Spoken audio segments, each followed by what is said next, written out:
Dootha media power of news. నమస్తే, welcome to Dootha media. నేను పవన్. ధర్మస్థలంలో జరుగుతున్న సామూహిక ఖననాల వివాదం రోజు రోజుకి కొత్త మలుపు తిరుగుతుంది. ఈ కేసులో ఇప్పటికీ మాస్క్ మ్యాన్ మాట మార్చాడు. తాజాగా మరో మహిళ కూడా సంచలన ప్రకటన చేసింది. సుజాత భట్ అనే మహిళ ఇటీవల దక్షిణాది కన్నడ పోలీసుల వద్దకు వెళ్ళి ఫిర్యాదు చేసింది. 2003లో తన కుమార్తె అనన్య భట్ స్నేహితులతో ధర్మస్థలికి వెళ్ళి కనిపించకపోయిందని ఆమె చెప్పింది. కేసు నమోదు చేసుకున్న పోలీసులు దర్యాప్తు ప్రారంభించారు. అయితే తాజాగా సుజాత తన మాట మార్చింది. తన కుమార్తె అదృశ్యమైంది అని చెప్పడం నిజం కాదని, అసలు ఆ పేరుతో తన కూతురే లేదని వెల్లడించింది.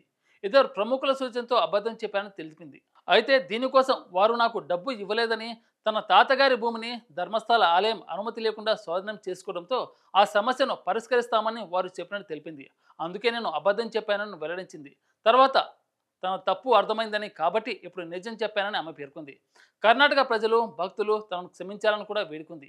ఇదివరకే భీమా అనే పారిశుద్ధ కార్మికుడు కూడా ధర్మస్థలలో వందల మృతదేహాలు పాతి పెట్టినట్టు చెప్పి దేశవ్యాప్తంగా సంచలనం సృష్టించిన విషయం తెలిసింది. అతడి సమాచారంతో తవ్వకాలు జరిగాయి. ఇప్పుడు అతను మాట మార్చాడు. ఒక ప్రముఖ వ్యక్తి సూచన మేరకు అబద్ధం చెప్పానని ఒప్పుకున్నాడు. ఇప్పుడు సుజాత భట్ కూడా మాట మార్చడంతో ఈ కేసు మరింత సంక్లిష్టంగా మారింది. రానున్న రోజుల్లో ఈ కేసు ఇంకెన్ని మలుపులు తిరుగుతుందో వేచి చూడాల్సిందే. For more update keep watching Dootha media. Thank you. For more updates please subscribe Dootha media.